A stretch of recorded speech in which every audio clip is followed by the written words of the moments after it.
President Biden's policies blow up prices. Panic buying hits the Southeast as the gas runs out. And Liz Cheney's firefight with the GOP is everything the media could hope for. I'm Ben Shapiro. This is The Ben Shapiro Show.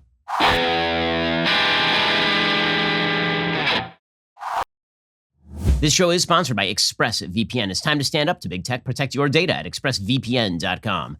We'll get to all the news in just one moment. First, you've heard it said there are only two sure things in life, death and taxes. Well, there is a third sure thing, and that is you are paying too much money if you're getting your cell phone coverage from Verizon, AT&T, or T-Mobile. Instead, switch on over to Pure Talk USA. Switching to Pure Talk will save you money. In fact, Pure Talk saves the average family of over $800 a year. Here is the best part. You don't have to sacrifice coverage because it's on the exact same network as one of those big providers. Friends, switching is super easy. You can keep your phone, keep your number, or you can get huge discounts on the latest iPhones and Androids. Right now, you can get unlimited talk, text, and 6 gigs of data for just $30 a month. And if you go over on data, they're not going to charge you for it. Just one of the many reasons they've been named the top wireless provider by Consumer Affairs. From your cell phone, dial pound 250, say Ben Shapiro. You will save 50% off your very first month. That is pound 250, say Ben Shapiro. And when you go to one of the big cell phone coverage providers, they will just not really be very clear about what it is that you are buying. They give you these kind of opaque answers as to what it is you get. Not so at Pure Talk USA. You get unlimited talk, text, 6 gigs of data for $30 a month. And again,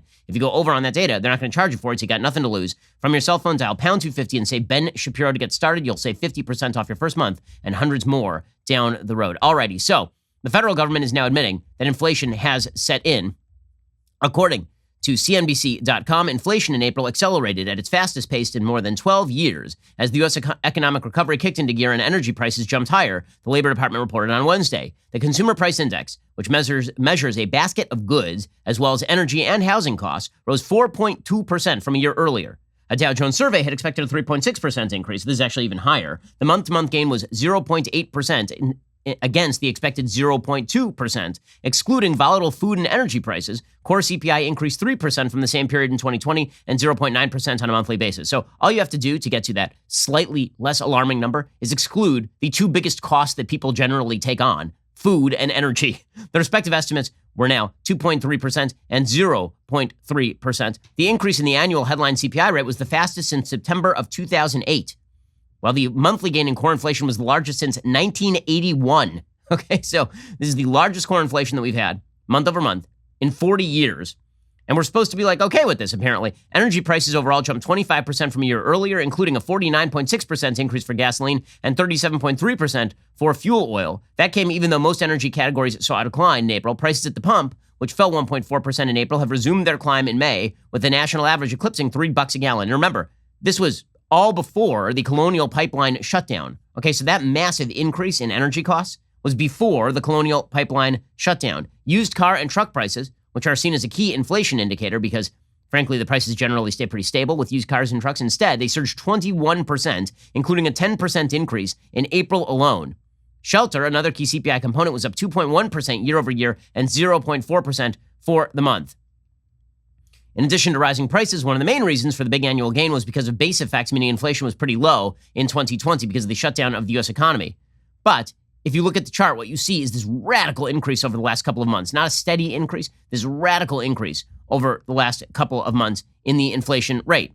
And this is accompanied by the fact that federal taxes, spending, and the deficit all set records through the first 7 months of fiscal 2021. Federal tax revenues have hit a record $2.1 trillion for the period. Federal spending climbed to $4 trillion just for the last 7 months, resulting in a federal deficit of nearly $2 trillion over the last 7 months alone.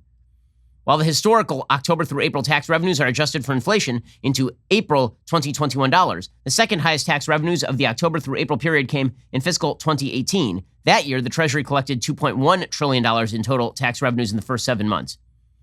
When you actually adjust those numbers, the October through April spending numbers, into April 2021 dollars, the second highest spending during that period came in fiscal 2020. So we are just blowing out the spending, we are blowing out the taxation, and we are blowing out the deficit. Meanwhile, Joe Biden has no idea what the hell is going on. You know, it was funny. When the Biden administration came into office, the media not only celebrated because Trump was out, but they said competence is back. These people are so unbelievably competent. No, they're not. No, they're not.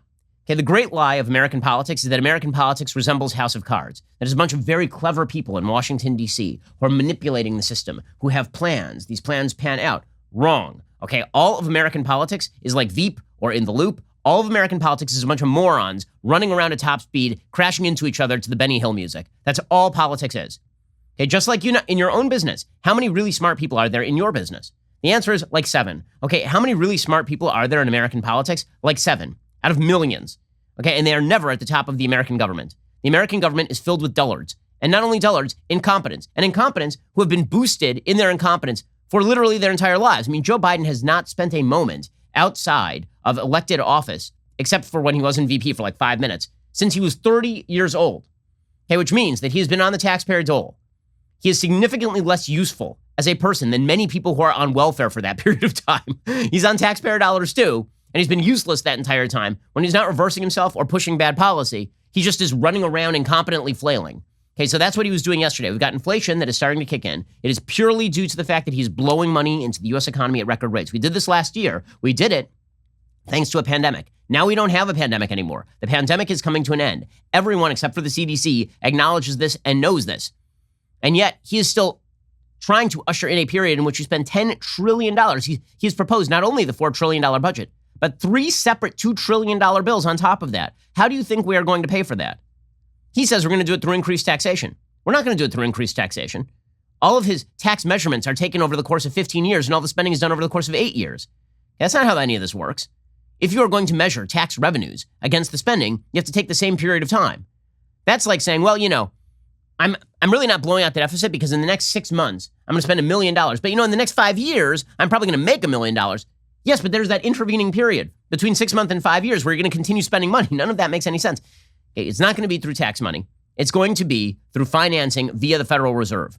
Okay, all that is happening right now is that the United States is blowing out the deficit and the Federal Reserve is blowing credit into the system. We have maintained a 0% interest rate, despite the fact that we are now in a growth period. We are superheating the American economy, we are superheating the American dollar, and we are inflating prices. That's all that is happening right now. And we are creating an artificial scarcity of labor. We are paying people to stay home. So Joe Biden, this incompetent boob, yesterday he was asked about inflation, and he just ignored it. I mean, I don't know whether he heard it. There's not much going on upstairs anymore for Joe Biden. There never was all that much going on upstairs for Joe Biden, but even Joe Biden of 2021 is not the same as Joe Biden of 2015, for example. And again, in 2015, Joe Biden was no great shakes. And Barack Obama thought that Joe Biden was a dullard. What are the rest of us supposed to think? Here's Joe Biden. Anyway, thank you, guys. Should Americans be worried about inflation, sir? Okay, guys, thank you. Bye. Thanks. Gotta go. See you later. Even some of the moderate Senate Democrats are beginning to look askance at the Democratic program here, but not Joe Biden, not members of his administration. We'll get to more of this in just 1 second. First, let us talk about the fact that when you walk into your home, probably you redid the floors recently, maybe you repainted, but something still looks a little dingy. Let me note what that is. That is your window coverings. You didn't think about your window coverings, right? You still got the old blinds. You still got the old curtains. They don't look very good. Instead, you need Blinds.com. Blinds.com makes it simple to shop top quality blinds, shades, and interior shutters from home with easy online ordering and free shipping. The experts at Blinds.com understand that window treatments are one of the household items you just don't think about, but they can make a huge impact on the look and feel of your home. You don't need to do a full renovation. By simply changing what's on your windows, you can change the way light comes into your home, create a totally different feel. I'm very big on natural light in the home, and you need great shutters, shades to make sure that that light is coming in the way that it's supposed to come into your house. Go to Blinds.com, just take a look at all the options. I've got faux wood blinds, cellular and roller shades, even outdoor shades, all sorts of great stuff. If you're nervous about trying them, there is no reason to be. Blinds.com has helped millions of homeowners through the process. Plus, they guarantee the perfect fit, whether you do it yourself or have them measure and install everything for you. Go right now, see how much you can save at Blinds.com. When you check out online, don't forget to tell them you heard about Blinds.com from this show, The Ben Shapiro Show. Rules and restrictions may apply. Blinds.com. And remember to let them know you heard about them from The Ben Shapiro Show. Okay, so even Democrats are now looking askance at Joe Biden's big spending plans. According to Politico, Senate Democrats are signaling they are unlikely to extend a $300 federal weekly unemployment benefit past September, especially if the economy continues to recover. Senate Majority Leader Chuck Schumer said at a Tuesday press conference there was overwhelming support among Democrats to keep providing the additional money to existing unemployment insurance. But not every member of his caucus is on board, particularly after last week's weaker than expected April jobs report. Senator Joe Manchin, Democrat of West Virginia, is already making it clear he will not support extending the benefits past September 6th. He said, I'll never vote for another extension as long as I know that with the vaccines, there's not an excuse for no one to be vaccinated. I understand there's millions of jobs in America we can't fill right now. We need people back to work. There's more and more people understanding they are in trouble. Manchin had previously expressed hesitation over the benefit. In a vote earlier this year, he backed only extending the added money until mid-July, but then he voted for the so-called American Rescue Plan, which was just blowing money into the economy for no reason. Now, Manchin is far from alone in his concerns. Senate Republicans won't support another extension. I would expect that Kyrsten Sinema would be not particularly warm toward another unemployment extension. Senator Ron Wyden, Democrat of Oregon, of course, is a radical leftist and chair of the Senate Finance Committee. He said there had been report after report indicating it wasn't accurate, that the benefits discouraged work. Oh, weird, because actually when you pay people to stay home, they stay home. I mean, I know it's a giant shock to folks, but when you pay people to stay at home, they stay at home. Meanwhile, there are other Democrats who are a little bit skeptical. It's not just Manchin. Several Senate Democrats said they were taking a wait-and-see strategy on the issues, adding they would need to assess the economic situation this summer and noting potential regional differences. Right, so that would include people like Angus King in Maine or John Tester in Montana. Hey, notice that this runs very much counter to the new Democratic agenda point of universal basic income. Right, if you felt that paying people to stay home didn't discourage work, then you would be on board for permanent extension of increased unemployment benefits. You are not, because the reality is we don't have the money for this, and you are artificially decreasing the supply curve. And when you do that, you're artificially increasing the price of goods. And even Democrats in the media are starting to realize that austerity may be on the table. Noah Smith, who writes for Bloomberg Opinion and is certainly no right-winger, he is now pointing out that there are a lot of people who are worrying about overheating of the economy. Warren Buffett recently called the economy red hot, said he's seeing higher prices. Some wealth managers are starting to tell clients inflation is on the way. Some economists like Larry Summers and Mohamed El-Erian are giving the exact same warning. Again, all of this is what happens when you artificially decrease the labor supply and artificially increase the monetary supply. And now, the Fed could start reining this thing in, but they have no interest in reining this thing in. Janet Yellen has made clear that her priorities are not keeping inflation low and keeping unemployment low. Those were supposedly the priorities of the Federal Reserve. Now she's the head of the U.S. Treasury. She says equity is the priority. So long as there are certain groups in America that are less employed than other groups in America, she's just going to keep blowing money into the system. Okay, well, it turns out that the easiest way that you reach equality of outcome is by depressing everyone. It is much harder to make everyone succeed at the same level than to depress everybody to the same level. And that is precisely what is happening. Meanwhile, this utterly incompetent administration has no answers with regard to the Colonial Pipeline debacle. According to the Washington Post, a sudden fuel shortage worsened across the eastern half of the United States on Wednesday after a cyber attack crippled a major pipeline as long lines, sharp boards, and pumps gone dry greeted unhappy drivers from the Alabama foothills to the Chesapeake Bay. I know in Florida, there are a lot of gas stations that have been running out of gas. People have been driving gas station to gas station trying to find gas. People across the southeast and now up into the northeast have been waiting in fuel lines very reminiscent of the 1970s. There's a ridiculous video of a woman attempting to take plastic bags and fill them with gasoline, which prompted the transportation department to tweet out, please don't fill plastic bags with gasoline. It's like, come on, man, this is America.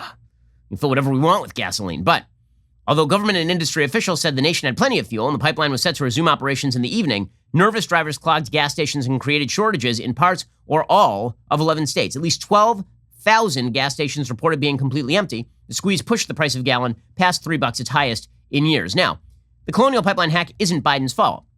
Right? Colonial Pipeline's a private company. Sure, our cyber defenses need to be better, but you can't really blame Biden for that. What you can blame Biden for is that his basic policy has been anti-gas and oil since before he took office. Right? He's been pressing forward with this Green New Deal nonsense, which substitutes significantly inferior forms of energy in terms of efficiency for things like gas and oil. And yesterday, you had Energy Secretary Jennifer Granholm openly stating that, this shortage of oil might not be a bad thing because maybe people will buy Teslas. Yeah, it turns out not everybody can afford a Tesla. It turns out that electric cars are very, very expensive, especially decent ones. Okay, meanwhile, Joe Biden, for some odd reason, again, he is just not with us. Joe Biden is untethered from reality. Yesterday, he was asked about these gas lines, and Joe Biden started rambling nonsensically about how we need to spend more on education. The wires got crossed or something. Like this person he's the president of the United States, and we are told he is uber competent. He's not even competent. I mean, I wonder if he is legally competent. Forget about competent to be president of the United States. I wonder if he is legally competent at this point. He has lost it. He didn't have much to begin. He has lost it. Here he is. What does education have to do with the Colonial Pipeline problems?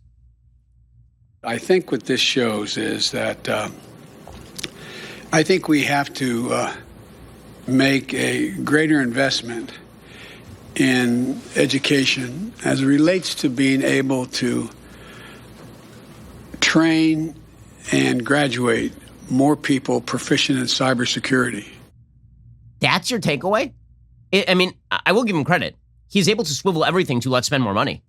So somehow he's going to connect the hack on the grid, on the pipeline here. He's going to connect that in some odd way with we're not spending enough money on cyber security education. It's a take that makes no sense, but that's the president of the United States, man. Meanwhile, Pete Buttigieg, the greatest of all transportation secretaries, a very important person who is excellent at transportation because the dude loves choo-choo trains. He talks all the time about how much choo-choo trains are, and they make him happy. He likes when they go choo-choo particularly. He loves the choo-choo train. He also loves airports. Airports are great and romantic. This is what he said in his opening speech, that he's in love with transportation because he likes things that go. They have wheels and stuff. They're cool. Choo-choo trains in airports for our transportation secretary who couldn't fill potholes in South Bend, but is now the transportation secretary for no reason anyone can discern because he built Icetown. He's Ben Wyatt from Parks and Recreation, this guy, and they made him transportation secretary. It's unreal.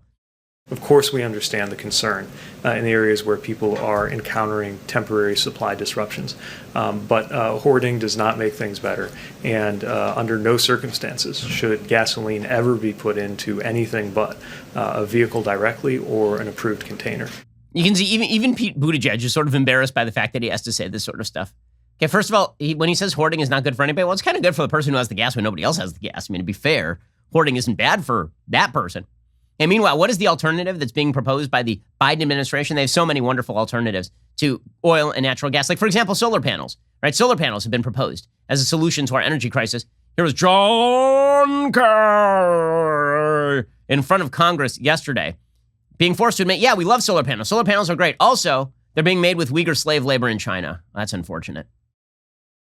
Xinjiang province not only produces some of the solar panels that we believe are being, in some cases, produced in forced labor by Uyghurs, but also there are a significant amount of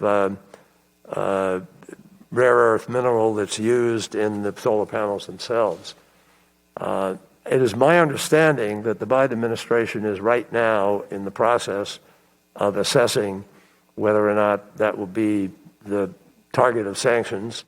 Okay, but we need the solar panels. So, sure, the solar panels we love are made by forced labor in China. But, man, this administration, they're just a bleep show. They really are. Like, from top to bottom, the incompetence is extraordinary. So here's the thing about the Trump administration. The messaging was incompetent. The policy was not incompetent. You know how you could tell? You had a booming economy all the way up until COVID. You had zero foreign policy crises during the entirety of the Trump administration. Like, think of a serious foreign policy crisis during the Trump administration. There really wasn't one.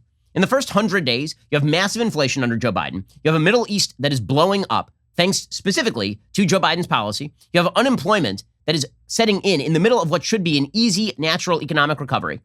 And you have tremendous vaccine hesitancy because these morons can't trench out their information about the vaccine properly. Okay, the amazing thing about all of this, which I'll get into in just 1 second, the most amazing thing about all of this, truthfully, is that this administration, their policies, they're completely dependent on the old coot who can't speak 3 sentences. I'll explain in just 1 second. It really is. I mean, I've called him President Houseplant before because he is just a barely alive thing hiding the water stain. They are so dependent on Joe Biden, it's incredible. It's incredible. I mean, people are pretending that Joe Biden, that he's kind of an irrelevant figure. He's not an irrelevant figure. He is the most relevant figure in the sense that were he to go away tomorrow, were he to retire, were he to step down, God forbid something were to happen to him, the Democratic Party would be in such significant and immediate trouble. Everyone inside the Democratic Party knows this. We'll get to that in just 1 second. First, let us talk about the fact that you don't want to be spending your time at an auto parts store like now or ever. Why would you want to wait in line? You finally get to the front of the line, and then they search for the part that you need, and then they order it online, and they upcharge you. Or you could just go directly to the source, rockauto.com. It's much easier than walking into a store and someone's demanding quick answers to specific questions like whether your Odyssey is an LX or an EX. Instead, just go to rockauto.com. It's at your desk. It's in your pocket. Rockauto.com always offers the lowest prices possible rather than changing prices based on what the market will bear like airlines do. Why would you spend up to twice as much for the same parts? Like, say, for example, is off the top of my head, I'm totally not reading this. You need a Delphi FG1456 fuel pump assembly for a 2005 to 2010 Honda Odyssey. Just right off the top of my head. Like, I know it costs $354 at a big chain store. That is the kind of thing you could get at Rock Auto for $217. RockAuto.com is a family business. They've been serving auto parts customers online for 20 years. Go check them out right now. Go to RockAuto.com. See all the parts available for your car or truck. Write Shapiro in there. How did you hear about us box? So they know that we sent you. Go to RockAuto.com right now. See all the parts available for your car or truck. And again, let them know that we sent you by writing Shapiro in there. How did you hear about us box? Okay, so this administration, its policy is so bad, and it's all dependent on the continued aliveness of Joe Biden. The barely aliveness of Joe Biden. That's it. Okay, so Joe Biden, again, it's amazing. It's weekend at Bernie's. They're just wheeling him around on a gurney, and he says a couple of things, then they wheel him off slowly. It's the weirdest presidency. I mean, you thought the Trump presidency was weird just on a raw level because Donald Trump was a reality TV star who tweeted like whatever random crap came into his brain. He had Twitter logorrhea. I'm not sure that this is not significantly weirder because Joe Biden, every time he speaks, it's like the door to the crypt keeper opens, like,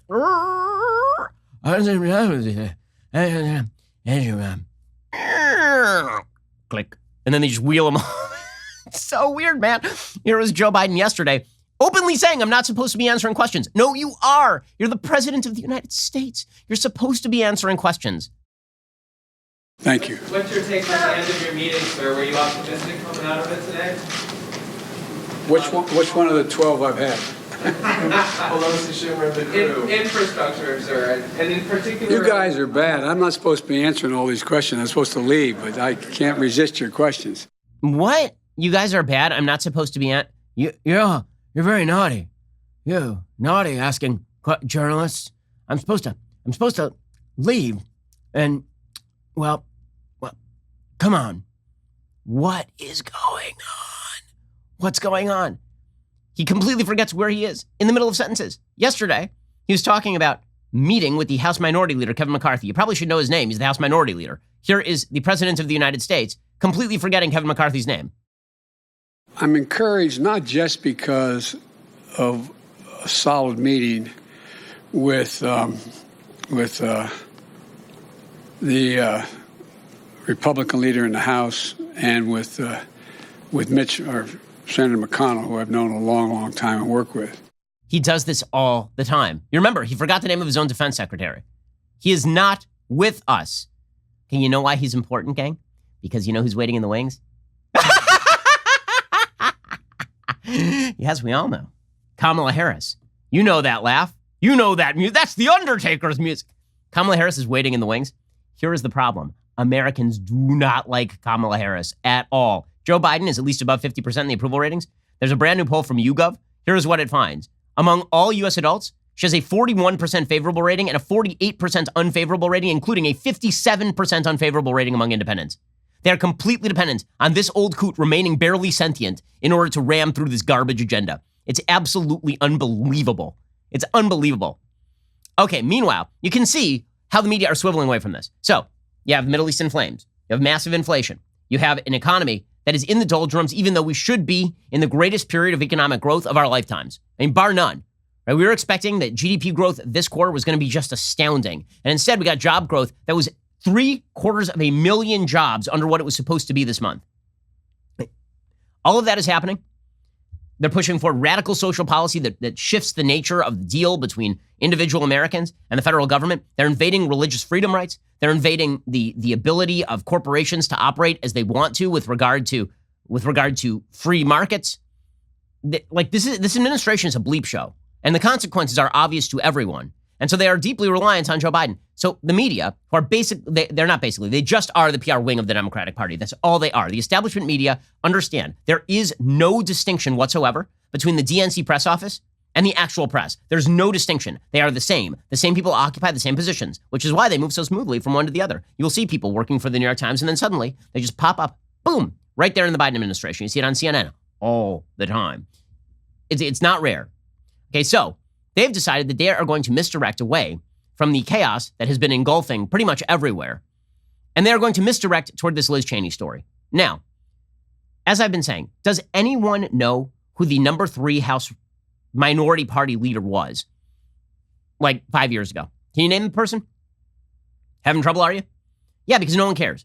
Who cares who the number 3 is in the House Minority Party? You're not even talking about the House Majority Party. You're talking about the House Minority Party.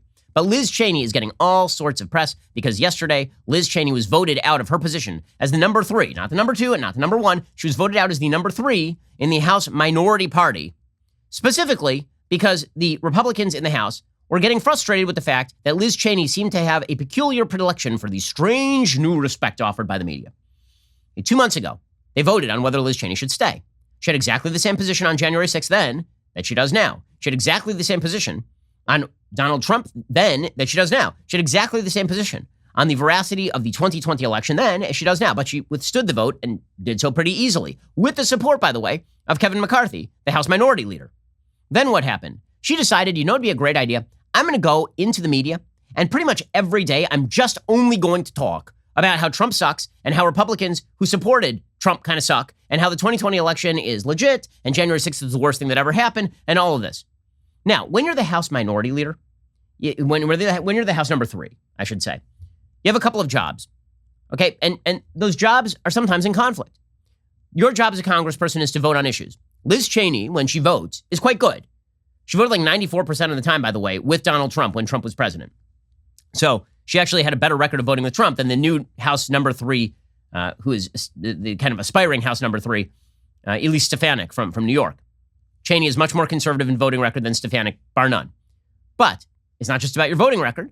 It's about, can you raise money for the party, and do you help orient the communications of the party toward taking down the opposing party? Or are you directing all of your fire internally? Are you spending all of your time giving MSNBC and CNN and the Washington Post and the New York Times exactly what they want? Now, there is a difference between how you message and what you message. Okay, I have said many times on the show that I agree with Liz Cheney's basic take on January 6th. I agree with her basic take on how the election of 2020 went. I don't think it was decided by voter fraud and irregularity. I think that if there was rigging, it was by the media, which lied consistently for years. I think that Trump's behavior between the election and January 6th was pretty egregious. I talked about it openly at the time. I talk about it openly now. And I agree with all those things. But let's be real about this. The threat to the country is not coming from a president who has not been in office for 4 months, is banned from Twitter and Facebook, and has been relegated to starting a blog and then blasting out emails about how much he hates Liz Cheney. These kind of bizarre emails. Okay, that guy is not the deep threat to the country. The threat to the country is an authoritarian left that has taken over every major institution in American life, is on the move at the top of the American government, is creating inflation, unemployment, and chaos in the Middle East. That is the threat. Why is Liz Cheney not talking about that? Okay, that is the specific reason why she was ousted. Again, she held the same positions that she does now 2 months ago, and she survived the vote. Then she decided, I'm going to use the intervening 8 weeks to do nothing but crap on Republicans. And Republicans, predictably, were like, you know what? We don't need you in House leadership. That's not a thing that we require. We can have any other Republican who's a better fundraiser than you and doesn't spend all their days trying to give Joe Scarborough all sorts of fever dreams. Like, try not to do that if you're in House leadership. Okay, so Cheney has been doing this thing where she basically has made herself hero of the Republic, strange new respect recipient from the left. And she has done so by suggesting that the reason that she's being ousted from House leadership is not because of her lack of what we would call in Hebrew seichel, or her lack of common sense. The reason she's being ousted from House leadership is because specifically she took this position. Well, it's a combo, right? She did take a position that is fairly unpopular with the Republican base, but she could survive that. She could. She absolutely could survive that position. If she did not make her top priority the consistent weird take that the great threat to the country is a president who is no longer in office and is not widely influential via his blog. Okay, like there are greater threats to the country right now, you may have noticed. Okay, but Liz Cheney has decided that she kind of went into this thing without an exit strategy. She decided she was going to start this fight and she really didn't know how to get out of it. So the only way to get out of it is to keep on doubling down. So here she was yesterday talking about how today's vote shows where the GOP is. No, what today's vote shows, or yesterday's vote showed, is that the GOP does not wish to spend all waking moments talking about a guy who's not in office. That if they ignore whatever silly things Trump is saying in his emails and focus in on, the crises facing the country, they'll win back the House. But you, Liz Cheney, have spent every waking moment, apparently, dealing with Trump. I don't understand why, and no one else does either. But this is exactly what the media want. What the media want, They know the only way the Democrats are able to retain the House in 2022 is by labeling the Republicans too crazy to be elected. Right? To say that the Republicans, they're the party of Trump. Now, that's a real bank shot because Trump ain't going to have been in office for a couple of years by 2022. But that's really their only hope because their own record sucks. The entire media is looking for this too because they would much rather cover Liz Cheney versus Kevin McCarthy and the Republicans than cover the fact that a doddering old president who doesn't know what the hell is going on is presiding over a bizarrely timed collapse on nearly every front. So here's Liz Cheney giving the media exactly what they want. Do you feel betrayed by today's vote? I do not. I think that it is an indication of where the Republican Party is, and I think that the party is in a place that we've got to bring it back from, and we've got to get back to a position where we are a party that can fight for conservative principles, that can fight for substance. We cannot be dragged backward by the very dangerous lies of a former president. Okay, I have a question. Who's dragging us backward? Who's talking about this the most? Who decides that it's important to answer every single question the media asks you about this sort of stuff and spend 90% of your time on it? There are two ways that you're dragged backwards here. Okay, one, she's correct. You shouldn't go around suggesting that Trump's prevarications are not prevarications. They were. You shouldn't go around suggesting that Biden is the president. Biden's the president. Okay, but there's another way you're dragged backwards, and that is relitigating this thing over and over and over as though it makes a damn bit of difference. Okay, well, that's what Liz Cheney's been spending every day doing. Well, Kevin McCarthy yesterday, he was specifically asked about this. He said, listen, we're not questioning who the president is. We just met with him 5 seconds ago. The conference will decide, but I don't think anybody is questioning the legitimacy of the presidential election. I think that is all over with. We're sitting here with the president today. So from that point of view, I don't think that's a problem. Okay, meanwhile, Cheney is receiving exactly what you would expect, the strange new respect to the media. You think that Liz Cheney, at House number 3, would be being interviewed by Savannah Guthrie on national TV if this weren't happening? The media are all over this because they don't want to cover the actual news. Okay, this is not a big news story. I'm sorry. An internal House battle is not a big news story. It's certainly not a bigger news story than the fact that the entire House infrastructure for the Democrats last year refused to condemn Ilhan Omar for her open anti-Semitism, so she just keeps being an anti-Semite. But the media didn't cover that either in the same way. This is blanket, wall-to-wall kind of stuff because they need Trump. Trump is a distraction. Trump is the shiny object. Trump is the misdirection. And Liz Cheney will substitute for Trump because she, by dint of what she's talking about, makes Trump the issue. So here is Liz Cheney with Savannah Guthrie. Again, is this something that a House GOP number 3 should be doing? Interviews with MSNBC's Savannah Guthrie on the Today show about how terrible the other Republicans are? Do you think Leader McCarthy has placed his own ambitions to be Speaker of the House above principle? I think that he is not leading with principle right now. And I think that it's sad, and I think it's dangerous. And I think that we are at a moment where the Republican Party has to have leaders that are focused on principle. I mean, I'm sorry. Well, which principles are you talking about? Because it turns out that there are several different principles at play. One is focusing on the principle that we don't lie about elections. Agree. Then there's the principle of stop the people in power from wrecking the country. Are you doing that? Really? That's kind of a priority. Hey, I think it's a pretty good indicator that you might be headed down the wrong path here when Jen Psaki from the White House is praising you.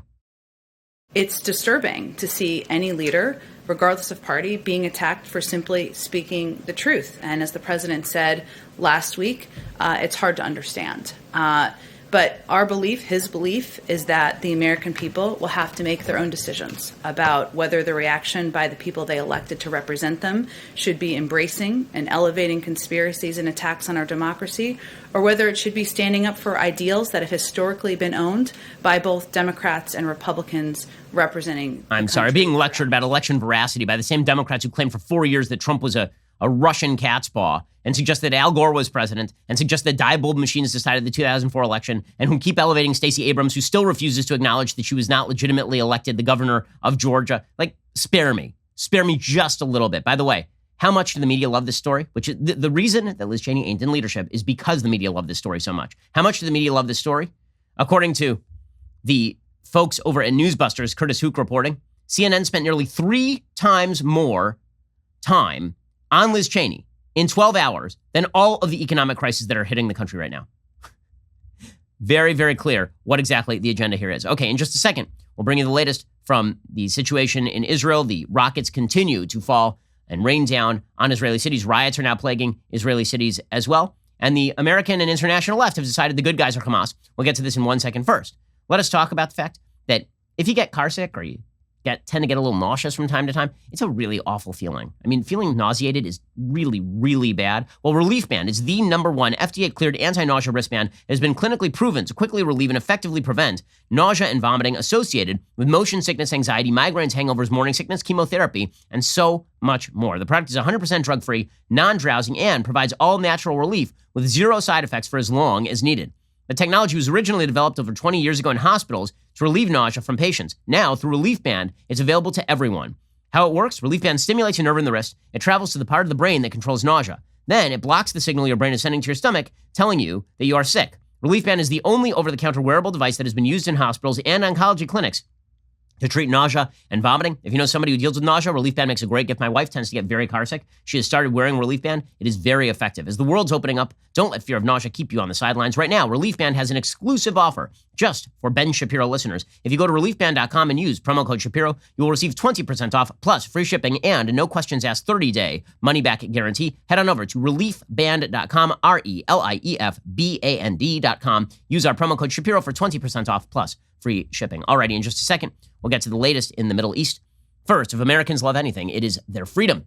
And it feels like there are some powerful forces trying to take it from you. Well, that's because they are. Small businesses are dying in the name of public safety, and kids are being indoctrinated in schools, and we're being conditioned to fear retribution for questioning the accepted narrative. We all feel this, right? If you're working for a company right now, you're afraid that your bosses are going to fire you if you voted for Trump. If you are going to school, you're afraid that if you say something that doesn't toe the leftist line, your professor is going to nail you, right? You are worried about this because we are living in an authoritarian moment, which is coincidentally the name of my new book.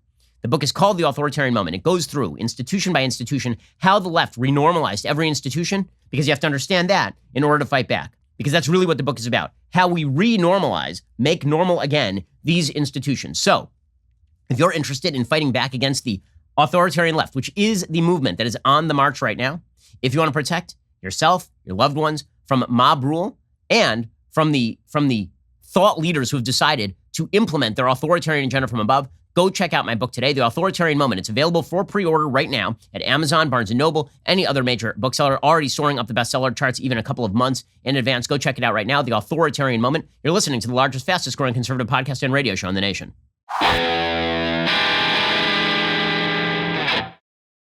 Meanwhile, the rockets continue to fall in Israel. Hundreds more rockets fired at Tel Aviv and Eilat. Hamas has also been launching what they call suicide drones.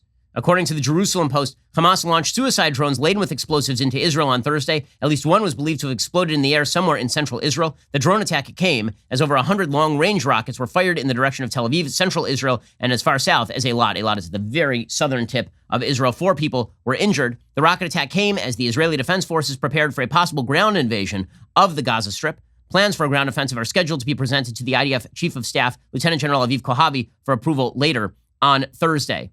This, of course, makes perfect sense because the Gaza and Hamas party has been the terrorist group. They've been firing these missiles directly from civilian areas. Israel could theoretically bomb all these places into submission. They have complete air superiority. They're not doing so specifically because they attempt to avoid civilian casualties, which, of course, is why Hamas tends to hide all of its weaponry in mosques, schools, apartment buildings, and populated areas. They're firing all of their ordnance directly from areas where they can use human shields.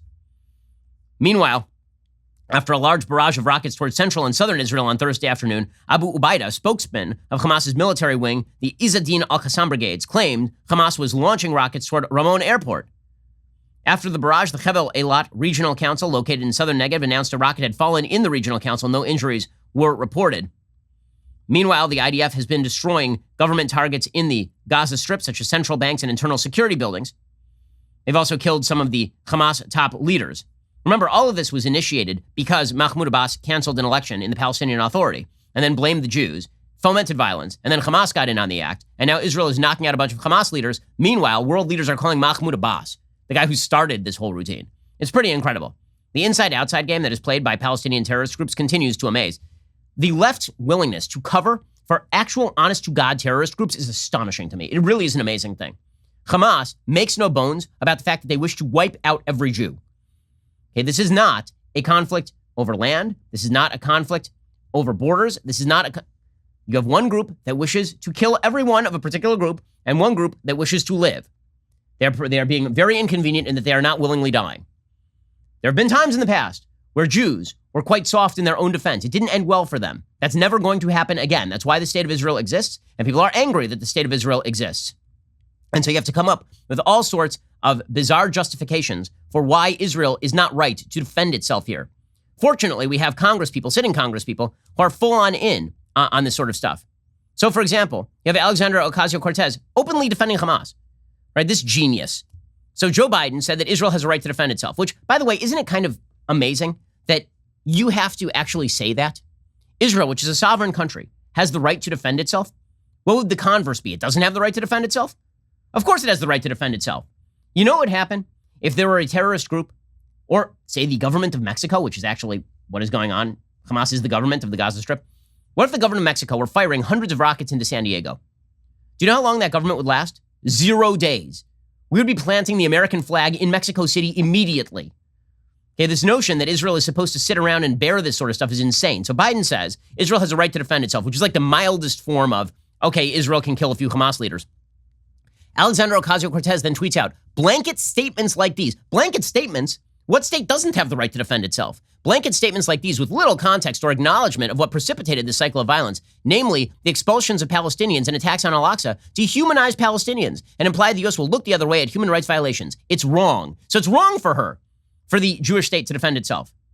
Okay, saying that Israel doesn't have a right to defend itself from ongoing, consistent rocket attacks directed at civilians. Okay, there's a point where being anti-Israel shifts over into being anti-Semitic. Okay, and at the point where you're saying that the Jewish state doesn't have the same rights as any other state on planet Earth, you have reached this point. Okay, Alexandra Ocasio-Cortez tweeted out by only stepping in to name Hamas's actions, which are condemnable, and refusing to acknowledge the rights of Palestinians, Biden reinforces the false idea that Palestinians instigated this cycle of violence. Of course they instigated this cycle of violence. Are you insane? Who's firing the rockets? Who started the riots at Al-Aqsa? Okay, that is a lie to say that the Israelis started the riots at Al-Aqsa. It is not true. It is an overt lie. She says this is not neutral language. It takes a side, the side of occupation. She's an ignoramus and she's a fool. Okay, and that is perfectly clear. I will attribute ignorance to her. I will attribute malice to Rashida Tlaib. So Rashida Tlaib is just a malicious pro-terror liar. So here's Rashida Tlaib at a rally yesterday promoting the leftist idea, the international leftist idea, that the subjugated of the world are all in solidarity with one another, and that the true story of humanity is white people all over, and she counts Jews with white people all over who are subjugating brown people all over. This is something that Jamal Bowman, who's standing right next to Rashida Tlaib when she says this, also is putting out there. It's the reason why Black Lives Matter has in its manifesto, in its program, end the Israeli occupation. And because there's a lie that is out there, going all the way back to Franz Fanon, that basically anybody who has a European way of life is an oppressor, and anybody else is not an oppressor. They are the victimized. And so the oppressed of the world have to rise up in anti-colonialist fashion, right? That's what this language is. So here's Rashida Tlaib suggesting that what the Israelis are, quote unquote, doing to the Palestinians is what the police do to black and brown people. I assume that's what she means by they, because if she doesn't mean the police by they, if she doesn't mean two separate terms by they, as you will see, then she's just talking about the Jews. And that's just pure anti-Semitism. So here's Rashida Tlaib suggesting somehow a connection between police treatment of black and brown people in the United States, which again, she lies about, to Israeli treatment of Palestinians. So there are a few things that are wrong with this. One, the police in the United States are not systemically racist. Put that aside. Number two, the Israelis are not white. Okay, this bizarre notion that the Israelis are white ignores the fact that like half of Israelis, more than half of Israelis, by percentage, are from Arabic countries. Okay, the Jews who have been killed in Israel, there's some from Yemen, there's some from Morocco. There are plenty of Jews who are not white. Okay, and Jews, technically speaking, were not white until like the last 5 minutes when they became prominent in American politics. Until then, they were considered an out-group. Okay, but here's Rashida Tlaib pushing this vile nonsense, this vile racially polarizing nonsense, and by the way, pro-Hamas nonsense, because she has nary a word to say about Hamas firing rockets indiscriminately into civilian population centers and using human shields in order to protect themselves. Our freedom is interconnected with black, brown, indigenous. It is connected. What they are doing to the Palestinian people is what they continue to do to our black brothers and sisters here, to the immigrant community here, and enough. So I want you to know this. As you are marching for freedom of Palestine, please know that you must be marching for everybody's freedom. It is all interconnected. It's all interconnected, you see. This is how you grow this movement. But by the way, it is. Spread the truth. For the left, you wonder about the red, people have termed the red-green alliance, meaning the sort of communist, red Islamist alliance. The answer is they're aimed at tearing down American institutions, tearing down Western institutions. Israel is seen as an extension of that. They don't hate America because they hate Israel. They hate Israel because they hate America. I mean, this is the basic notion that Rashida Tlaib is connecting the institutions of the United States with what's going on in Israel. In order to conflate all of that, you have to acknowledge that what she's really attempting to do is condemn all of the systems of the West because there is some supposed underclass that is being repressed by these systems. And so she'll make excuses for any level of violence in the same way that members of the radical Democratic Party make excuses for people burning down cities and murdering people. In the United States, they make excuses for Hamas firing rockets indiscriminately into civilian areas. Now, again, this is all anti-factual. Sumya Santosh is a 32-year-old Indian woman who, in order to care for her 9-year-old boy, found work in Ashkelon caring for an 80-year-old woman. And she was blown up by Hamas, like yesterday. 19-year-old Yehuda Guetta from Libya was shot and killed earlier this week by a Palestinian-American named Muntasser Shalabi, who was motivated, according to his neighbors, by equal parts Jew hatred and heavy gambling debts. According to Tablet Mag, the basic attempt to conflate American racial politics with the Middle East is not only intellectually dishonest, but has terrible motivations. Okay, and this is, by the way, why you are seeing Jews getting beat up in different places in the United States. Yesterday in Florida, there was a truck that was driving around to Jewish rallies saying Hitler was right. Okay, the conflation between anti-Zionism and anti-Semitism, not everybody who doesn't like Israel is an anti-Semite, but every anti-Semite is anti-Israel. Okay, so it's pretty incredible to see these narratives trotted out. Perhaps the dumbest narrative, of course, is the narrative trotted out by Trevor Noah. So yesterday, Trevor Noah literally said that Israel should stop defending itself because they're too good at defending themselves. Just personally, I cannot watch that footage and hear those numbers and see a fair fight. Like, set aside motives and intentions and just look at technology alone. Israel has one of the most powerful militaries in the world. And I know that people are going to hate me for this, but I just want to ask an honest question here. If you are in a fight where the other person cannot beat you, how hard should you retaliate when they try to hurt you? As hard as you need to make them stop hurting you. Also, by hurt you, I think that he is making a pretty significant category error here. There's a difference between a child trying to physically harm me and a terrorist group firing rockets at people and murdering them. The answer is as much as you need to do to stop Hamas's capacity to commit terror attacks. But I guess I shouldn't be surprised because the entire American left has also decided that if a black girl swings a knife at another black girl, the cop shouldn't shoot her because of power imbalance or some such nonsense. None of this is shocking. It's just morally blind. And moral blindness is the name of the game when it comes to the American and international left. Alrighty, we'll be back here today with an additional hour of content coming up soon. The Matt Walsh Show airs 1:30 p.m. Eastern. Be sure to check it out over at dailywire.com. I'm Ben Shapiro. This is The Ben Shapiro Show.